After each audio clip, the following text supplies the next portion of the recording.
nuevamente con el gusto de saludar a todos nuestros seguidores que quincena a quincena nos dan el privilegio de conocer sus puntos de vista, de reconocer también sus participaciones vía internet en nuestro correo, en nuestro blog que tenemos todos egresados de la Escuela Normal de Chalco.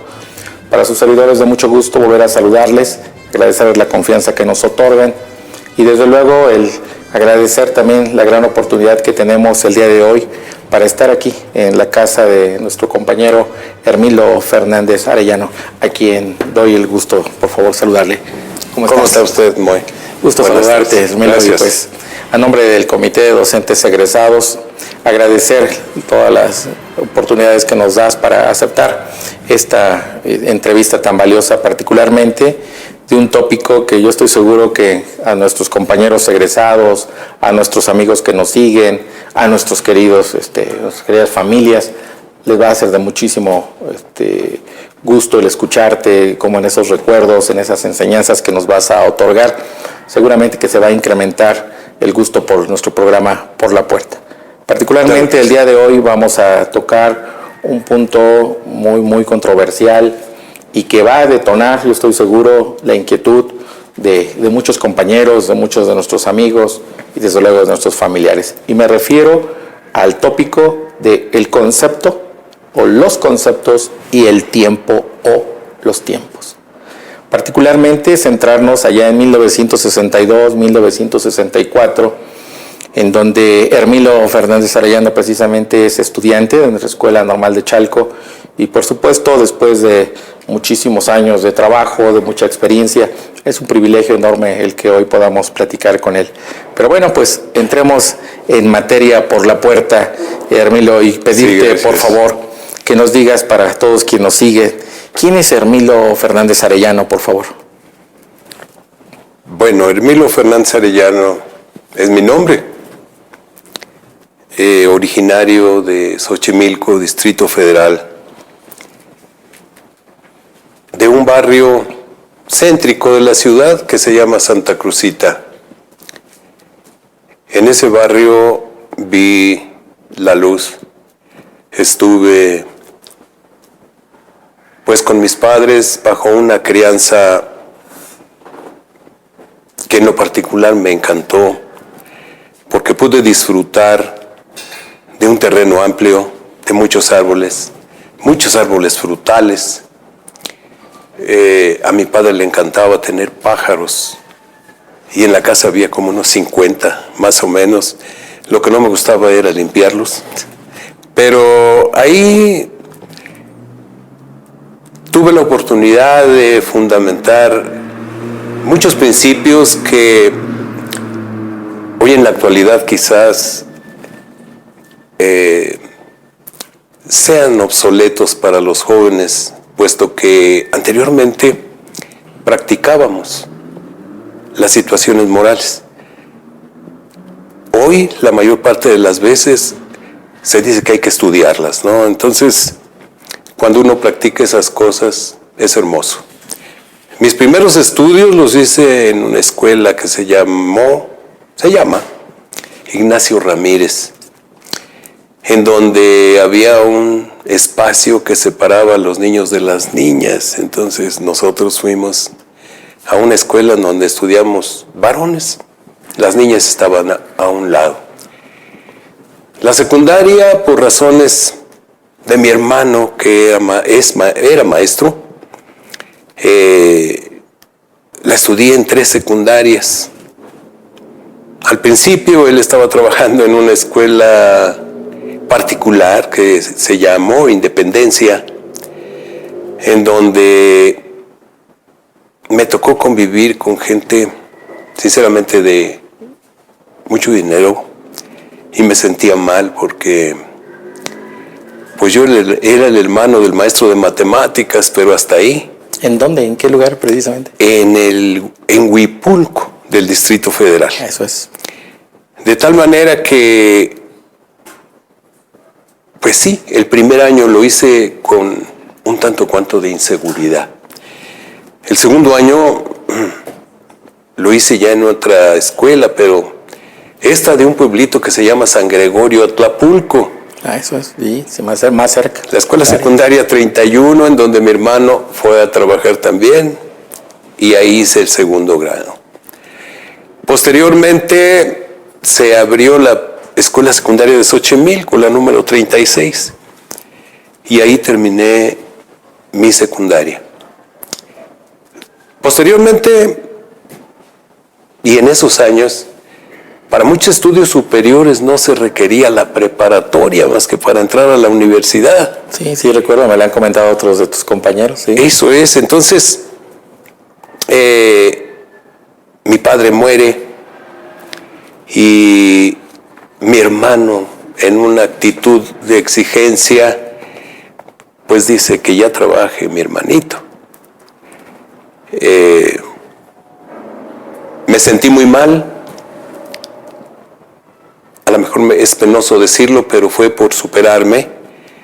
Le robé unos centavos a mi madre y me fui para Guadalajara. Ahí estudié en la escuela de Colegio del Aire militar. Terminé, pero pues por razones que en este momento no vienen al caso. Tuve que darme de baja del ejército y así fue como, de una manera muy importante, quiero decir importante porque no sé qué me ganó de Chalco.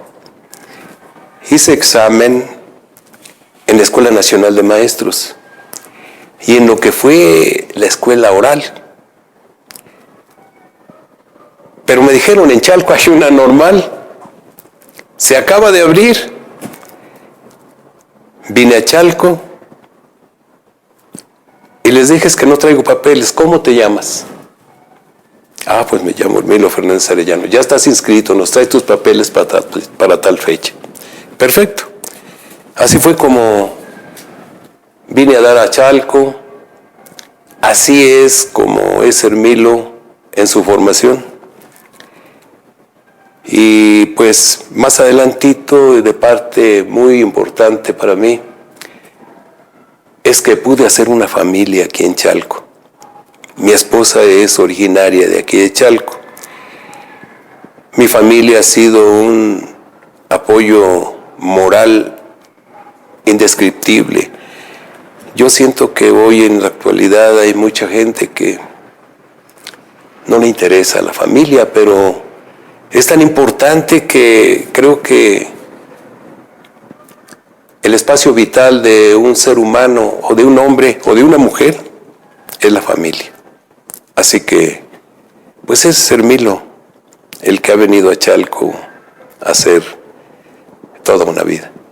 Muchas gracias por otorgarnos estos datos muy generales que yo estoy seguro para todos nuestros seguidores les permite ir encontrando ese contexto en el cual poco a poco también nos vamos a ir ubicando. Hablamos de 1962, sí, 1964, de la Escuela Normal de Chalco, la primera escuela normal en la zona oriente del estado, y por supuesto a todos nos inquieta el conocer y seguir pues que nos dejes imaginarnos qué ocurrió en esa parte de tu trabajo conceptual, de la conformación de tu marco, tu ideario como estudiante y luego ese contraste en tu profesión.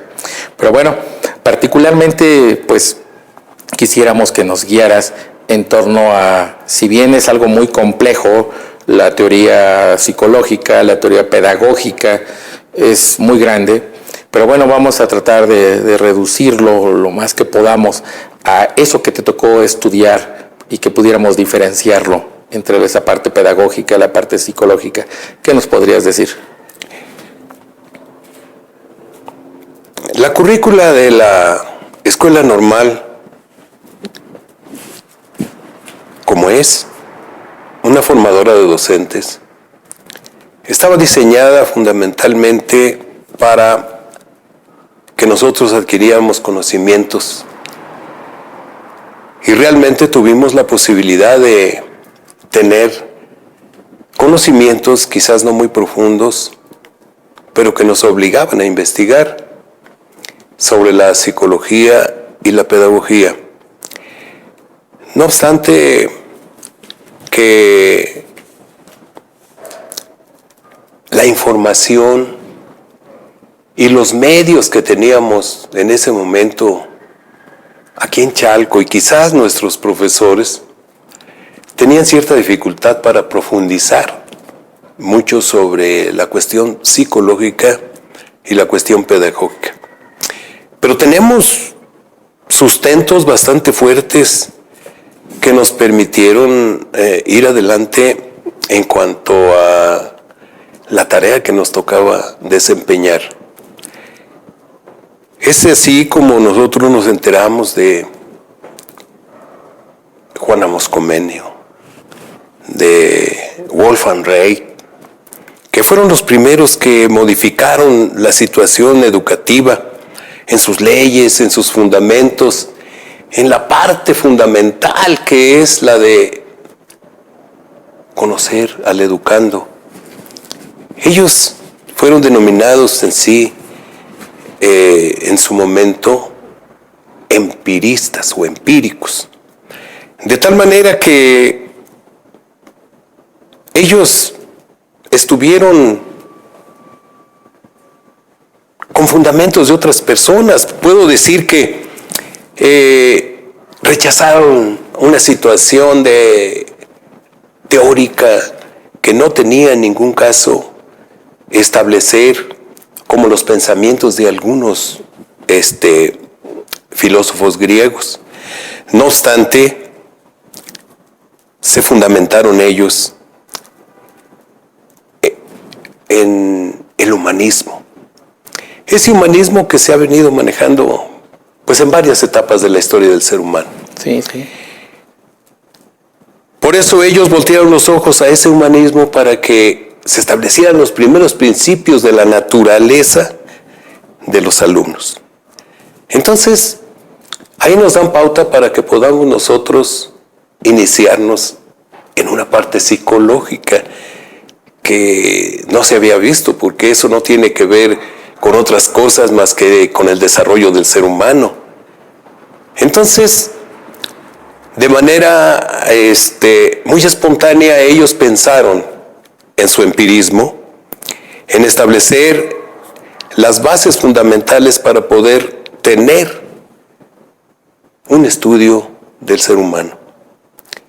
Ellos decían, a los alumnos hay que darles las cosas en sí, no los conceptos. Los conceptos van a venir después. De tal manera que eso es aplicable hasta la fecha. Me decía un compañero, oye, escuché a una maestra de biología dar una explicación de la mosca. Y la maestra les decía que la mosca es esto, la mosca es lo otro. Dice, tan fácil que hubiera sido decirle a los alumnos, atrapen 3 moscas y obsérvenlas. Y hubiera sido un aprendizaje fenomenal, pero insistió en su parte verbal. Por eso es que para nosotros estos señores, Wolfgang Reich y Juan Amos Comenio, fueron fundamentales. Recuerdo muy bien al maestro Agustín Galicia, que en algunas pláticas, en su calidad de director, cuando nos faltaba algún maestro, nos hacía mucho hincapié en algunos principios pedagógicos de estos dos señores. Esas fueron las partes iniciales de nuestra formación docente, que de alguna manera vino a desencadenar en muchos de nosotros mucha creatividad, porque conozco a varios compañeros de mi generación que en verdad fueron muy creadores. Como dicen todos, tenemos nuestro propio método, pero de alguna manera tenemos una base fundamental.